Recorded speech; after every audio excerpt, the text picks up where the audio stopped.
Good morning, everybody, and welcome back to another episode of the LEGO Legend of Zelda Custom Set Showcase Wave 4, where today, contrary to popular belief, I lied, and we are taking a look at a completely different entry in the series. This is Z0056 with 434 pieces. This is the Volvagia boss battle, of course based off Ocarina of Time. And ignore that image. Here's a much better one using an actual good Volvagia model, and this is of course for ages 8 and up, as with the aforementioned 434 pieces retailing for £39.99 great British pounds, with a little bit of that new set inflation on there, with one minifigure and one brick build character. So, taking a quick look at the description we have written. It's time to face off against the fiercest foe of the Fire Temple, as Link clashes with the Fire Dragon Volvagia. Don the Goron tunic and evade the falling rocks, spreading fire everywhere. Then rotate the wheel to see which hole Volvagia appears from, knocking him out for good. Once the play is over, display the 30cm long dragon on your shelf alongside other iconic LEGO Zelda builds to show your love for Ocarina of Time. Connect and rearrange this dungeon expansion with others to expand your own custom dungeon. So that sort of gives you a general vibe of what we're going to be taking a look at today. So as we open up our box, we will find 2 instruction manuals numbered 1 and 2, and of course 4 numbered bags as well. Now, if we open up that lovely instruction manual, we will see that bag 1 constructs the entirety of Volvagia, which is a very difficult build, as we will take a look at the end of today's video, with his long furry mane and then, of course, a moulded headpiece. Now, this moulded headpiece is specially done to represent the shape. The jaw is actually the same piece that was, I believe, introduced in 2018 with the Fantastic Beasts Newt's Magical Case of Suitcase Creatures. Has the 2 hole nut attachments in the back, and then the upper jaw, of course, is custom moulded in a gunmetal grey with some printing for the eye. You've got the legs here as well. Then inside our second manual, you will see that bag 2 starts the construction of the arena, bag 3 continues that further, and then bag 4 finishes off the main topping, and then of course gives us our Goron tunic Link from Ocarina of Time minifigure, and finishes off the sides as well. You'll notice an extra Volvagia head. I will explain that in a minute, because of course we've got a very exciting boss battle mechanic, as with all of my dungeon expansion sets you take a look at. But here is the whole model. We're going to start with this main segment here. So, of course, this is a recreation, slightly large recreation of the arena where you fight the boss in the Fire Temple from Ocarina of Time. Of course, it is a 9-hole arena where Volvagia will stick its heads out of different holes for you to smash it with the Megaton hammer, which of course is included in this set. Now, before taking a look at how the mechanism hidden within this box works, of course it's important to mention that this is connectable with all the other dungeon expansion sets, which you will see at the end of today's video, and that is done through these Technic pins at the side, meaning you can connect this with the Fire Sanctuary, or the Water Temple, or Goma's Lair, and so on. Just all the different expansions from across waves 1, 2, 3, and 4. We've got more coming in wave 4, so this thing's going to get even bigger. But taking a look from the top down, you can see that these holes, while slightly oversized, are built with the new 3x3 rounded things and have orange lava tiles just sort of sat loosely in them. Now, you'll see these red things in 2 of the holes, and these are placeholder pieces in Studio meant to represent the Volvagia heads, which do, yes, fit inside these holes. And on these holes, they're on a slight motion, meaning that when you rotate this little wheel down here at the front, which is deliberately designed to be hard to do, these heads are going to pop up and down. So there's 3 states. You will start that at one point on the cam rotation, both of these guys are hidden, meaning you can't smack any of them. And then one head will pop up, and then they both disappear.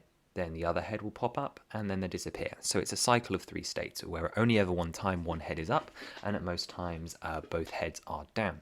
Now, when we talk about one head popping up, of course, what you need to do is you need to come along with your Link minifigure, and you need to smash the head sideways. I know, yes, technically you'd crush it in the games, but sideways to knock it off its loose jumper slud collection and send it flying away.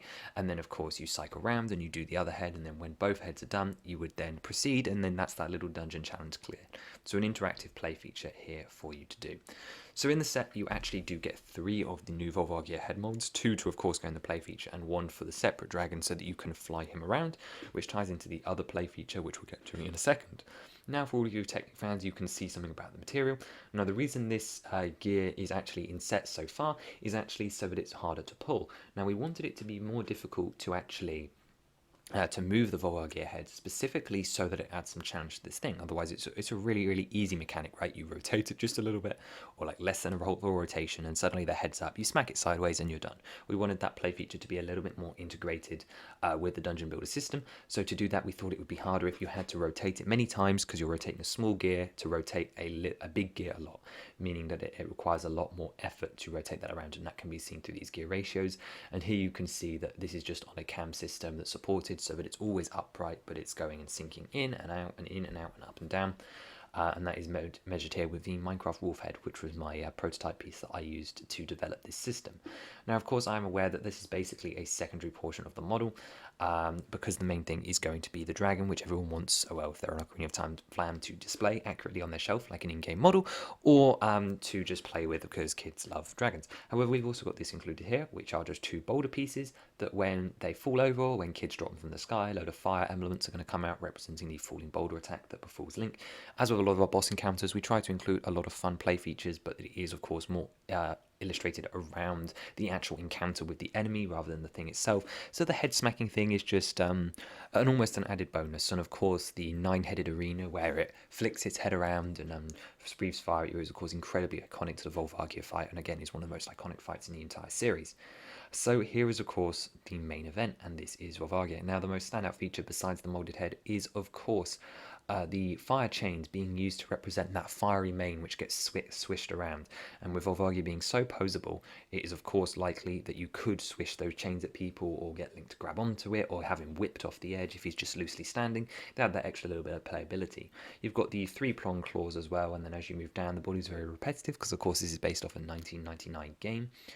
Here are a couple of the close-up details where you can see the tail over on the right, as well as the claw formations in the middle, and then that long flowing mane without the head has just been taken off, so that you can see how many of the different chains are just stacked up over that first segment, creating a lot of nice variety in the body. There's a little bit of variation, but otherwise a fairly repetitive build. Then again, this is a Weaven style dragon, so what's to be expected. And then of course here you've got him coming over the hill in that little intro that happens in the original game with the molded head screaming at you. Obviously the mouth opens and closes, but beyond that, this is just the full level of movement that you've got with him. It's just a very, very posable long weaving shape, as we will see in a second.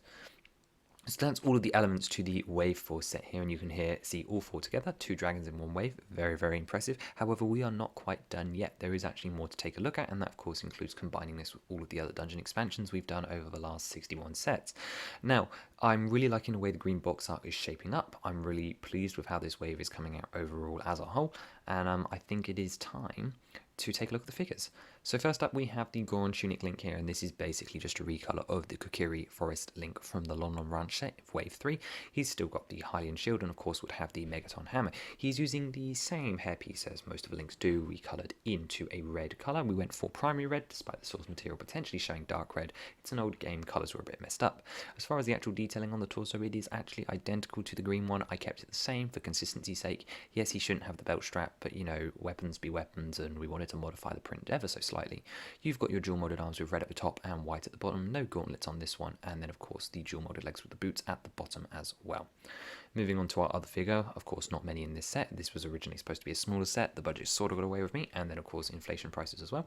We have Volvagia, who has got that gunmetal grey head, which is absolutely lovely, and you can see for some reason here the image is missing the arms, which makes it look even weirder, but based off the fire material you can see what I was going for with the very repetitive shape. It is basically just a dark red snake with an orange underbelly, which you can see I have represented with this dark face mask and normal jaw, and then of course the big flaming mane, which is represented the best as you can in Lego pieces without using a vinyl element, which I really wanted to avoid because I didn't think vinyl would do it any justice. So I went for the best compromise. I hope you guys like it, or at very least the rendered version as well. And actually, just as a little quick bonus before we take a look at the other custom dungeons altogether, here are the 3 Ocarina of Time bosses that I have made so far. So we have Goma from Wave 1, Goma's Lair, so 0010. We have the Bongo Bongo from Shadow Temple, Z0025, and then Volvagia, of course, from today's set. So that's 2 of the adult dungeons and 1 of the child ones. I don't know how many more I'm going to do from this game. Not all of them are as iconic, and stuff like Morphia was practically impossible. I probably will do at least 1 or 2 more, but I have a very strict plan with the custom set, and not everything has to be represented, so this is what we've got for now. They do look insanely cool together. Bongo Bongo, probably still my favourite.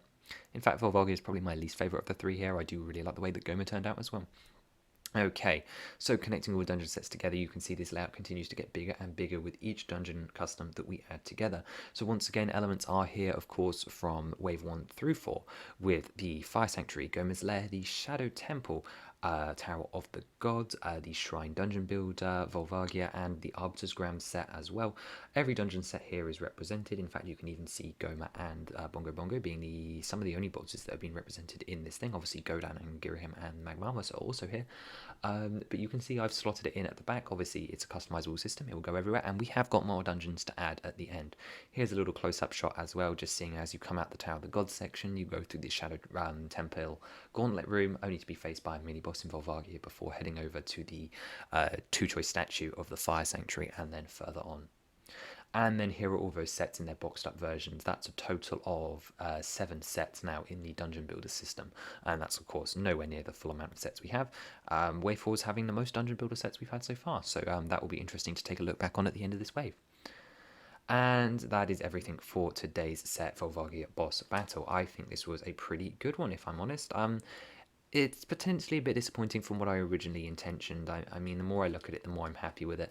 But Volvagia did not come out how I initially wanted. I mean, the limitations of the system were really showing. And of course, the base is incredibly oversized and the play feature is potentially over-engineered for basically not much reward. Like, there's not much fun to be had there. It's basically the closest equivalent to whack-a-mole I could get, really, with 400 pieces in a Lego model. When you think about it, it's only 300, really, because and most of that goes into Volvagia. It's very tall, but then it was in the game, and it connects with the Dungeon Builder system. Personally, I think the Dungeon Builder sets exceed when there are multiple rooms to be rearranged. However, I wanted to play around with this concept of having cheaper sets that only contain one room, and this is an incredibly iconic moment that I think a lot of people would be finally very glad to see in a Zelda set, or in the custom set showcase for that matter, with another iconic tunic for our boy Link as well. So that's a fairly rounded one up. You'll have to let me know what you guys thought of this one. As for next week, as promised last week, the next one will be Saboteur. You guys all guessed it, I won't hide it. And this is the Polybag, unless I decide to go rogue again and do another dungeon set. There are at least 2 more in this wave, I think. But progress is going nicely. I want to apologise for the delays again. Things are just really busy at the moment. There were reveals left, right and centre, and I wanted to take some quality time to build my new child, the Mighty Bowser. Yeah, no, not a real child. And beyond that, next week you'll be seeing another very special video. We had the Magmas Kosher in real life recently, and then there's another one coming that I've had my eye on for a long time, and I finally have them in my possession. So, would you know, some good stuff coming, and thank you so much for being here, and I will see you next time. Have a wonderful rest of your day. Bye-bye.